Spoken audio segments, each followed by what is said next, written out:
Alola everyone, welcome back to Pokemon Ultra Sun and Moon. Last episode we made it here to the Vast Poni Canyon and took on the Ultra Recon Squad's very own Dulce, and today we're actually going to be heading through the canyon, which is essentially the victory road of this game, in the hopes of making it to the altar of the sun at last. The Vast Canyon, I wonder what we'll find ahead. And what mysterious statue? Do you think it means something? Well, it does kind of have a sun shape on it, so I'm sure we're on the right path here, Lillie, and hopefully we can make it through it with this max revive she's just given us. And if you guys are excited for the return of the series, make sure to hit that like button for Nebby's sake and for my mother's sake too.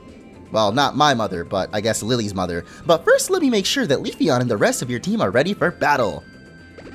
That's right, because as I said, this is going to be a very tough journey ahead of us in this episode, in what is essentially the victory road of this game, since I guess the Pokemon League is back on Ula Ula Island. I guess they do have that icy cave with a couple of trainers, but I would say more so this is the victory road of the game. The toughest trainers are here, the ace trainers, which are usually in every Pokemon game's victory road. For some reason, the one I always remember the most, though, is in Pokemon Ruby, Sapphire, and Emerald. I guess it might have just been Emerald, but I feel like it was also Ruby Sapphire. But if you guys remember in that game, there's the Windstrait family, and then the final Windstrait appears in the Victory Road, and his name is like Vinny or something, and he actually has a really tough team. I don't know, I thought it was really cool that they actually followed up on a story from a random NPC that you battle, and then he actually shows up later. Though I guess the Pokemon games nowadays are a lot better at doing that type of stuff, especially in this game. We've noticed there's characters like that dancing lady, the hula hoop, or I don't know if it was hula hoop, but she was trying to do all the different dances of the Oricorios, and she keeps popping up throughout the journey. So yeah, little stuff like that where trainers keep reoccurring is really cool to me, because I don't know, it brings more importance to all of these random NPCs that you see all throughout. Makes you realize that all of them are trainers too, and they might have their own hopes and dreams of becoming champion one day. And actually this game also pays homage to that in a really cool way, when they had that youngster show up in the title defense. I thought that was great. I guess I mean in the original Ultra, or Sun and Moon, not Ultra, you had youngster Tristan, I think was his name, and he's literally just a youngster, like a regular trainer, little kid, but he also has, I guess not really the toughest team, but I just thought it was really cool how they make just a regular old trainer actually appear and challenge you as the champion.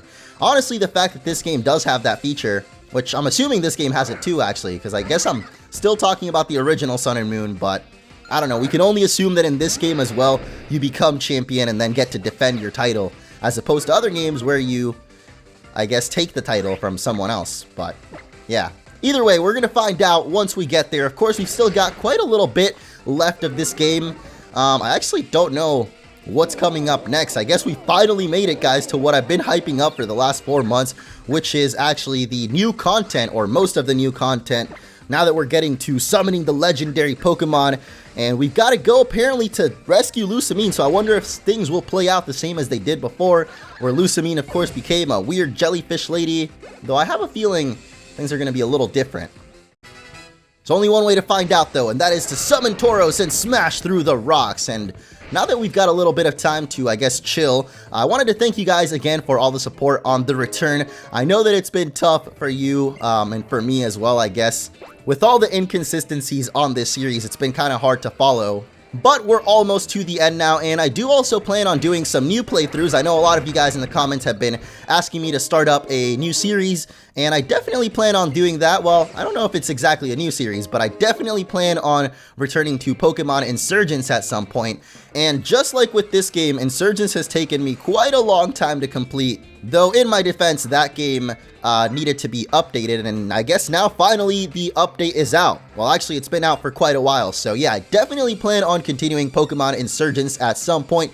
By the way, I sprayed a repel there. Didn't really feel like running into wild Carbinks and Boldors. There doesn't really seem to be much else going on here in Vast Poni Canyon right now, but you can find some pretty cool Pokemon outside. And speaking of cool Pokemon, here we got the double Alolan Ice combo, Ninetales and Sandslash, two of my favorite Alolan forms actually. You guys already know, love myself some Ninetales, and Sandslash isn't too bad. Actually, when you have the Hail up, which Ninetales summoned, it is even better. So I guess in combination, these two Pokemon are actually insanely good, and especially against our team, because yeah, we have quite a couple of Pokemon weak to Ice. So let's swap it up a little bit, bring out Loba and Nani here, who are definitely better at handling the Ice-type Pokemon. But to finish up the Insurgents talk, even though I really want to continue the game, just like with this game where I've taken quite a long time to complete, I seem to have forgotten most of the stuff that actually happened in Pokemon Insurgents. So I had an idea. A lot of people have also been asking if or I guess requesting that I do a live stream, and it's been a really long time since I actually live stream, and I've also been wanting to live stream for a long time now. I think in the last few episodes, even though they were like a month ago, I mentioned how I really wanted to live stream and just haven't really gotten around to it yet, but soon enough I will begin yet again, so stay tuned to my Twitch, which I think I link in almost every description.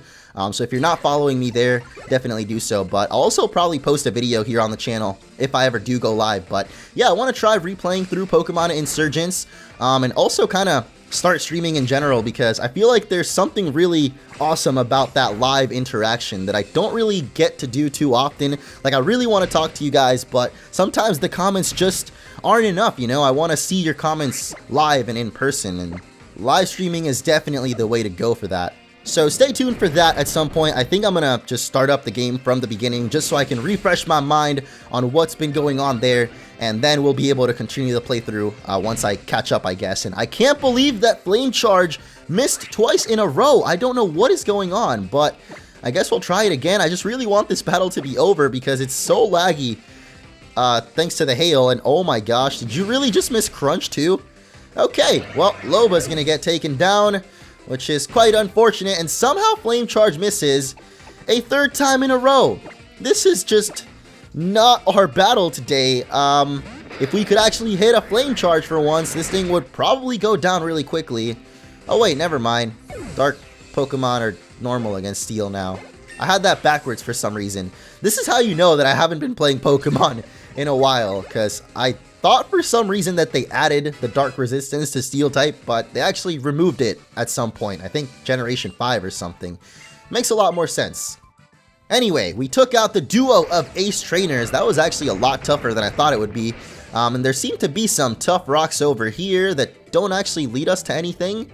There's got to be a hidden item or something, right? Alright, whatever. I'm too lazy to call upon Stoutland, and also my Pokemon are a little bit beat up right now, so I kind of wanted to go back down to Lillie. I think she'll heal our Pokemon if we go back down there, but it's too late now. We're outside, and Rotom is not feeling too great, so let's tap on that. And it looks like he's got the Roto-Lotto eyes, but yeah, there's a lot better Pokemon that you can catch here in Vast Poni Canyon outside. So here in this patch of grass, for example, I think they got some Skarmories, Lycanrocs, fully evolved, but not the actual form that we have. I guess it's just Midnight and Midday. The one we've got is a little bit special. You can only get it... Actually, I think you can't even get it anymore. You could only get it back when the game first came out, and there was a special Rockruff that would evolve into it. You guys remember, I'm sure, but you can find regular old Lycanrocs here, as well as Mienfoo and a couple of other Pokemon that I am not going to be running into thanks to Repel. Looks like we also need a little bit of Mudsdale Galloping power, or not, because we've run into this guy, and he's actually revealed that the Rocky Path was just optional. It's either you fight a trainer, or you spend a couple of seconds to summon Mudsdale, so you be the judge. Or I guess you decide what you want to do. I guess in my case, I'm going for the battle because we could use all the experience we could get, to be honest. And I kind of forgot that Bindi was still out here. Which Pokemon of ours fainted? I guess it was Loba, actually. I thought for some reason it was the first one in the party, but nope. Would have been awesome to have Darwin up first here, considering it's a Kabutops, rock and water type, but I think Bindi will be okay. We did take some super effective hits there, though, so I really hope this dig takes it down in one hit, and it does. Kabutops, even though it's rock, not really the toughest Pokemon, defense-wise, I guess, but yeah, we're going to gain a level there, and Tyrantrum is going to be up next.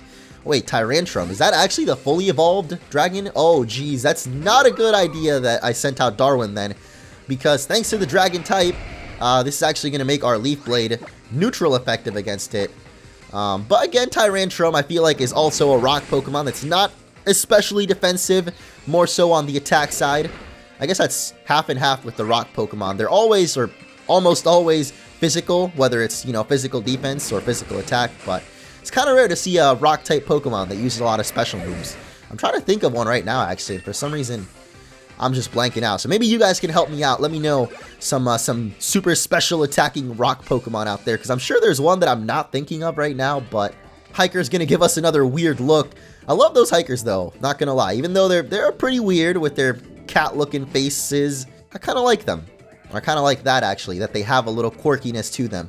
Anyway, over here we've got yet another trainer, and I'm really glad that in this game they don't walk up to us like before, back in the Sprite days, because that would have totally blocked our path to the Pokeball, and then we would have actually had to summon Mudsdale, and yeah, even though it literally takes 2 seconds to load up the menu for the Poke Ride and summon him, I don't know why, for some reason that feels like it takes an eternity compared to just taking on a Pokemon battle.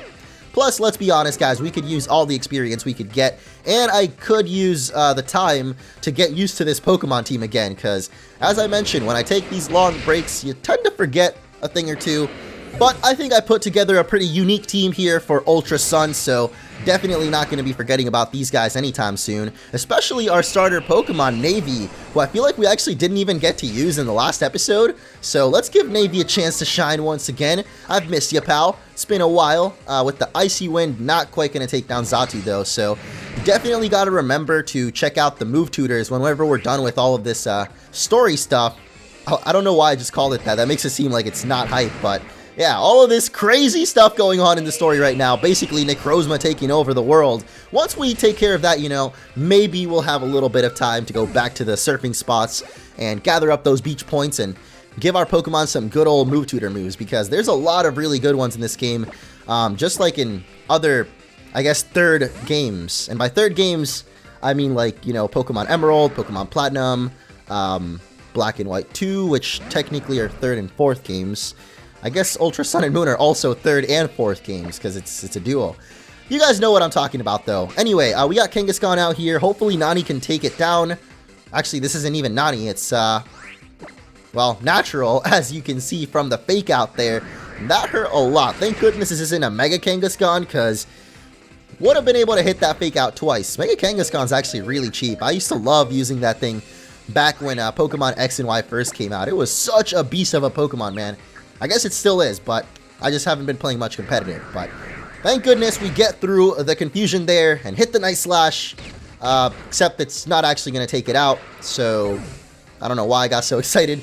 It's okay, though, because we can actually come in Aqua Jet and finish it off. But yeah, to finish up what I was just talking about, what was I just talking about?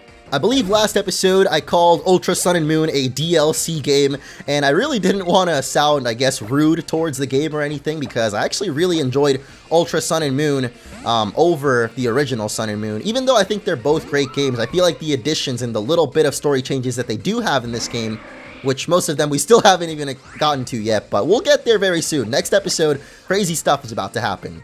What I meant by that is, yeah, basically most of the new content in this game is basically in the post-game, which to me feels kind of like DLC, you know, like if they would have added on the Necrozma story and all the Ultra Recon Squad stuff as a DLC to Sun and Moon, I feel like it wouldn't have been any different than Ultra Sun and Moon, basically. But that's not how Pokemon does things, and I guess it would have been kind of confusing for Pokemon fans because, oh my gosh, you really have Ice Shard?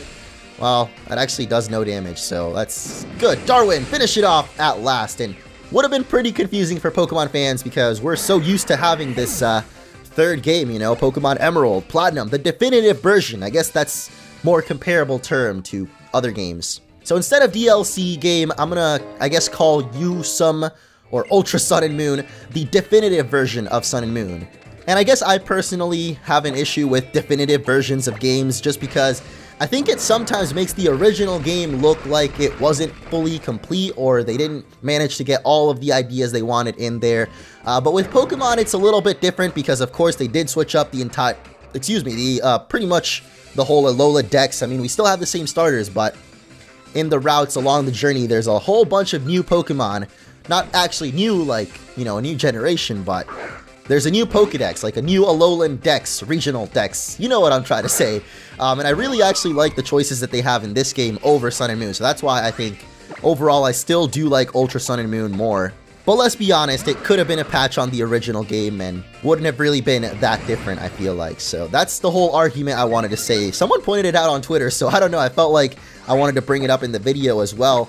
like I said, interacting with you guys. I've definitely missed it, and in my whole month hiatus, I didn't really get online at all. You guys may have noticed I barely tweeted. I mean, I guess I barely tweet in general. I'm not very good at Twitter. I feel like I'm just not very good at sharing my life lately, or maybe I just don't really want to share that much. Like, I really love making videos, honestly, but my personal life has always been kind of separate, I guess. Well, I do talk quite an awful lot about it in videos actually already, so maybe that's it. Maybe I've already gotten my fair amount of sharing through these videos that I just never really want to tweet. I mostly just meme on there, so if you like some memes, stay tuned. I got some spicy ones coming out.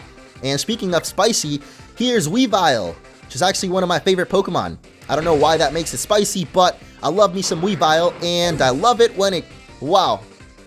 We don't really have too many great Pokemon to go up against it either, and most of my team is dead right now, so I guess it's finally time I go for some healing items. I'm definitely going to have to revive some team members after this battle too, because I don't think we're going to make it through any more trainers with a half beat up team. So here comes the Dark Pulse. Thankfully Navy is a fairy type, so actually speaking of fairy type, because Weavile's half dark, that means that our Moonblast will completely destroy it actually, so I think we're a-okay. I was thinking we might need to revive Nani or something to take down Weavile, but nope, we got the Moonblast. Kind of forgot about that. Type advantages, huh? There's quite a lot of them, guys. Even though I pretty much know all of them, or I've tried to memorize all of them, still tend to forget a couple. But anyway, that's the button for Mudsdale. We gotta head outside yet again, and as I mentioned, I think I'm going to heal up our Pokemon real quick, but not before grabbing Dazzling Gleam, which is essentially the less powerful version of Moonblast, but it's a little bit more accessible because it is a TM, so a lot more Pokemon can learn it. It's basically the budget Moonblast if you think about it, you know, the Walmart version. No hate on Walmart, though. I pretty much get all of my stuff from there. Like, I can't live without them, and they can't live without us, so Walmart, I don't know what to say about it. It's just Walmart. Do they actually have Walmart, like, in other parts of the world? Like Australia or the UK? I don't actually know. I don't know why I'm asking either, but phew! This canyon is truly a difficult path to walk, and you even make the Vast Poni Canyon seem like nothing at all, Orange. Well, you know, it's no sweat for a master trainer like me. This bridge reminds me of the first time that I met you, Orange. I'd taken Nebby with me, but I didn't have the courage to protect it myself. I couldn't do anything, but I'm not that person anymore. Yeah, now she's Z-powered, Lillie. Let's go! Seems a little dangerous, Lillie.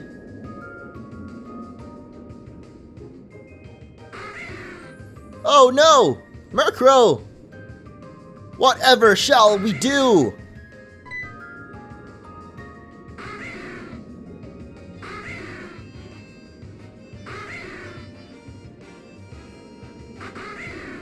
Wait, is she actually gonna do this?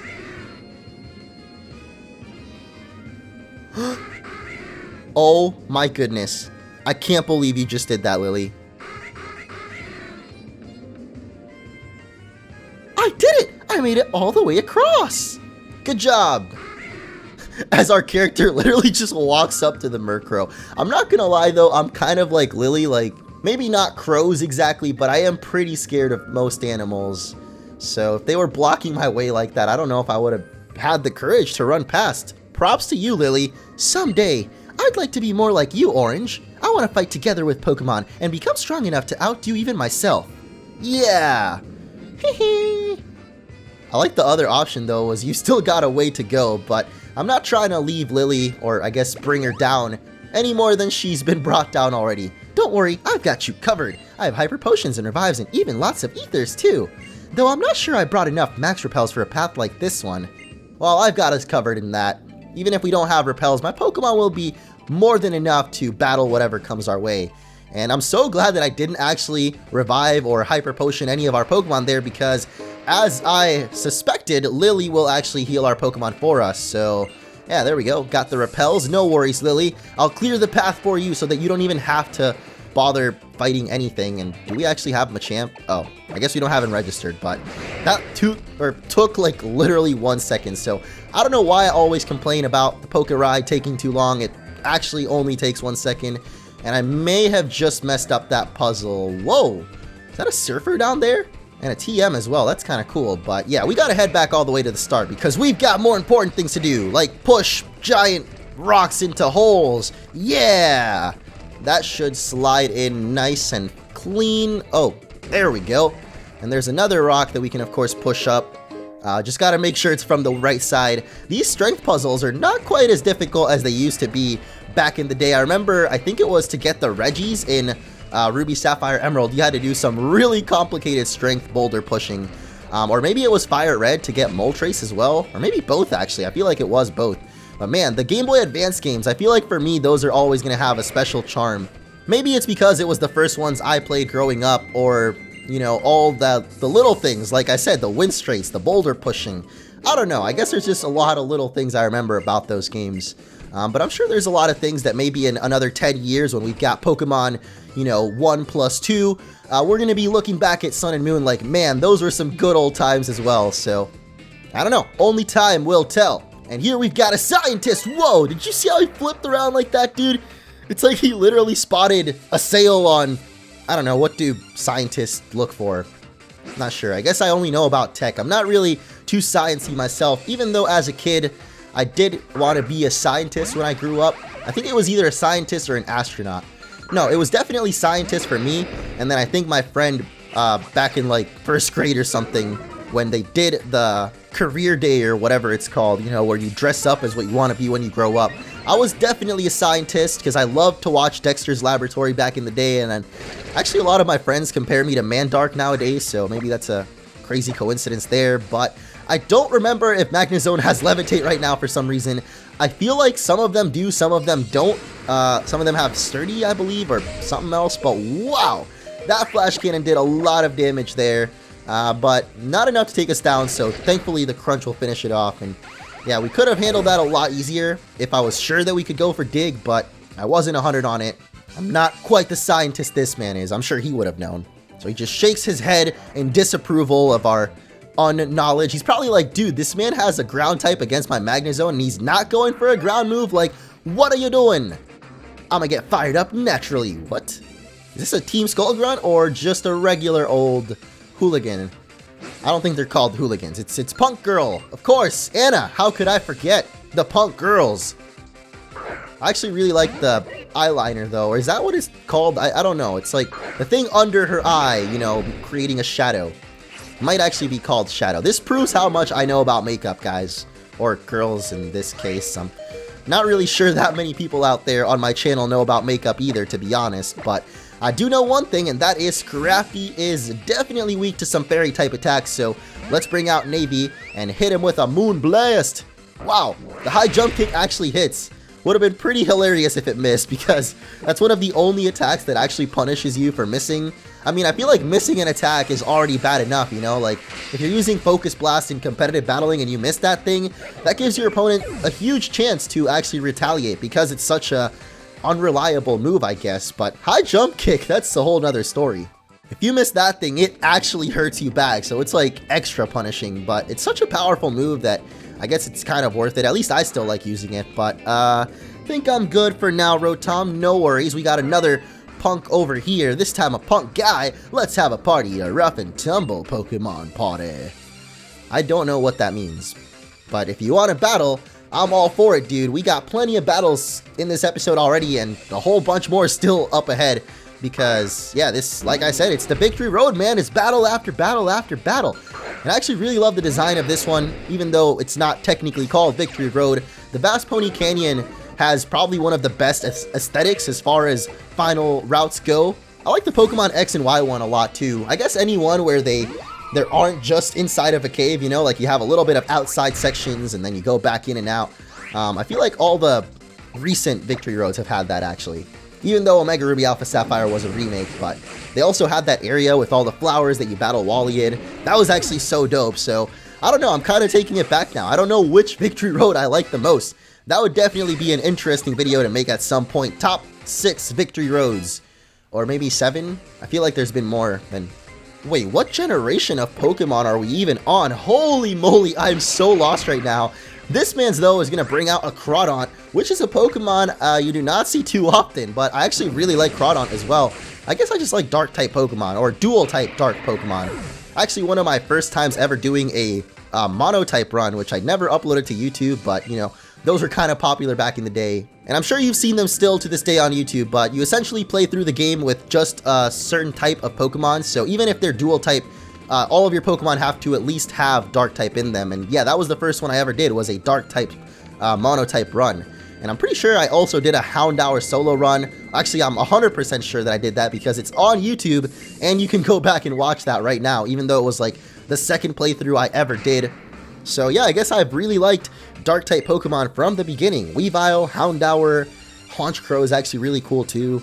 I'm just naming dark types now though, so I'm gonna stop and take on Black Belt Curtis and his Poliwrath. Wonder what he's trying to get his Wrath on here. It's not often you see a Poliwrath in like the Sun and Moon graphics, I guess, so I was not used to that, but he looks pretty buff, man. Definitely not something Bindi can handle though, so I'm gonna swap it out real quick. And even though we've had Bindi up front for the entire last like 5 or 6 episodes, I think it's about time we switch it up a little bit. Bindi has definitely caught up to levels with the rest of the team, so that's all good.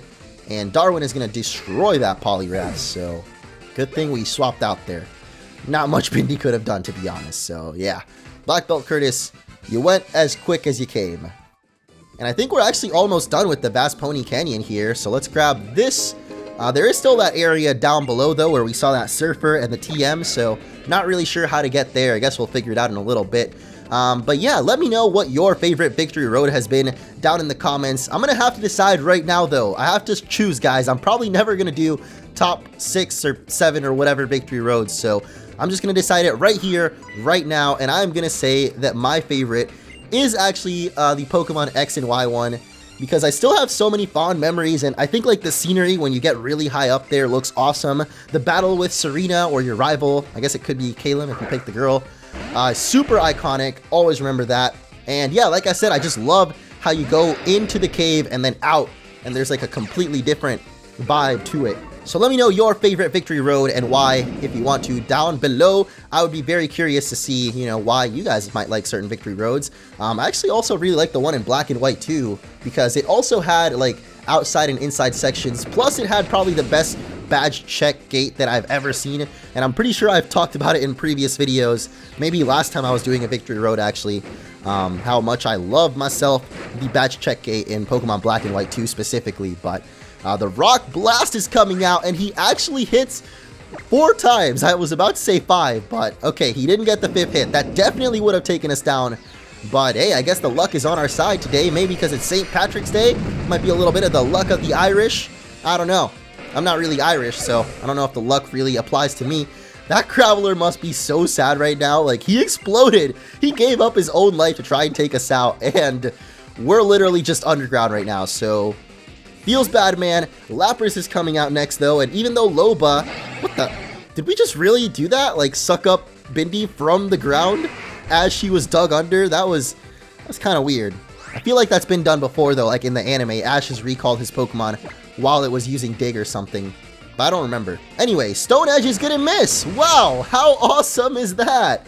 Thankfully, the Brine doesn't actually kill us. I think it does more damage the lower the user is, or it might be the opponent. I don't remember right now, but doesn't matter because Stone Edge is going to completely destroy the Lapras, and we don't even have to worry about another Brine coming through. So yeah, just a couple more trainers left. Literally a couple. There's 2 of them. Although I don't know if they're actually a couple, like, you know, they're together in a relationship. Hashtag it's complicated type of thing, you know. I'm not really about relationship life. I mean, I guess I just haven't been in too many, so, you know, for me, it's always been complicated, even understanding other people's relationships. But, you know, I feel like that comes with time, with maturity. You guys know I'm the most mature guy around, so. This lady, though, has got a Talonflame, and I'm not sure if I should go out to Loba. Seems like the most obvious choice to counter it, but Loba's pretty low HP right now, so I think I'm going to just go to Navy, and whoa, the Quick Attack. Okay, I guess I could have totally swapped to Loba, because Rock type, gonna resist that, you know, Quick Attack pretty easily. It's going for the Will-O-Wisp, though, which is kind of weird against Navy. I don't know about that. Sparkling Aria, though, we haven't seen it in quite a while. Let that hair loose, Navy. Be the wild child you were always meant to be. Forget all those things I said about matureness. We're letting it all out now. And getting level 53 also. Is that actually our highest leveled Pokemon now? I'm not sure. Natural seems to be 52 though, so I'm gonna guess that Navy's probably our highest level, maybe with one other Pokemon. We're about to find out that it is actually Darwin, and that's the perfect Pokemon to bring out against the veteran here's next Pokemon. I guess these are actually, yeah, veteran trainer class, so it's not just ace trainers around these parts. We also got the older ace trainers. I feel like when you become old, kind of morph into a veteran. That seems to be how it works around here in the Pokemon world, and that Wailord was definitely not as big as it should have been. Like, you guys know, or you've seen the Wailord Pokedex comparison. That is not the correct size for a Wailord. Either way, it goes down really quickly, and Glaceon's going to be her final Pokemon. So I think I'm going to go back out to Loba, even though Nani could also take care of it. I just feel like Flame Charge is not the best fire move out there. I mean, it literally is not a very good move at all, actually. So hopefully we can get the, what is it, Flare Blitz or Fire Punch. Anything, honestly, that packs a better punch than, you know, Flame Charge. And thankfully the Stone Edge hits this time around. So little Glaceon, even though I love your cry, probably one of my favorite evolutions there, gonna get taken down. And that is it for veteran Heather. We'll see whether or not we can beat the final trainer, though. Yet another veteran out here. The Ultra is just a little farther, so I can't let you pass easily. Show me everything you've got! Oh, I just realized we still have the actual trial to do here. Like, before we get to the Altar of the Sun itself, there's, you know, the Komao, the Totem Pokemon. How could I forget? So I guess we're not quite done with the Vast Poni Canyon just yet. Well, I guess we also have to take care of this veteran here and his Noctowl. I'm all about supporting the veterans, but in the Pokemon world, it seems to be a little bit of the opposite. You gotta show them all that the new kids on the block are quicker, better, stronger. Wait, how does that one song go? Harder, better, faster, stronger. Yeah, that's what it is. So let's prove that right now with a little Stone Edge to the face. And that is definitely gonna bring down Noctowl, and the rest of the Pokemon should be, I guess, not as hard because, you know, we get to swap out in between battles. I've actually always wanted to try out doing, or I guess just putting my game into set mode instead of switch, so that in between Pokemon, you know how it always asks you, like, would you like to switch? And it gives you a perfect chance to counter, like Flygon here, for example. We all know it's a little bit weak to ice, so let's give it a little bit of Icy Wind, and oh my goodness, I guess it's faster than us, actually, so Navy's gonna actually live the Earthquake there, thankfully. So yeah, just a slight little breeze here is gonna completely wreck Flygon. So yeah, I do definitely want to try to play on the set mode at some point, and just a regular playthrough, because I feel like it would definitely help me bet Getter. Or did I just say bet Getter? Yeah, bet on Getter, guys. Pretty good artist. I actually do kind of like Getter though, so you know, if you haven't heard of it, maybe you should go give it a listen. It's kind of loud though, so if you're not a fan of loud, dubsteppy music, it's not really dubstep, I guess, but, you know, just, I don't know how to describe it, okay? It's EDM. EDM is like so many different types of music though that I feel like whenever someone says like, yeah, I'm into EDM, it doesn't really tell me what you're into still, because it could be into techno for all I know, man. And that makes you very different from a guy who's actually into like grimy dubstep type of stuff, like I kind of used to be. Not nowadays though.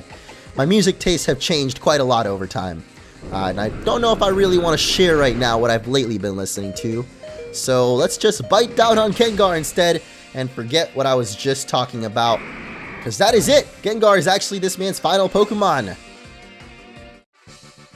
Whoa, you've got a lot. I have no choice but to admit defeat. Got a lot of what?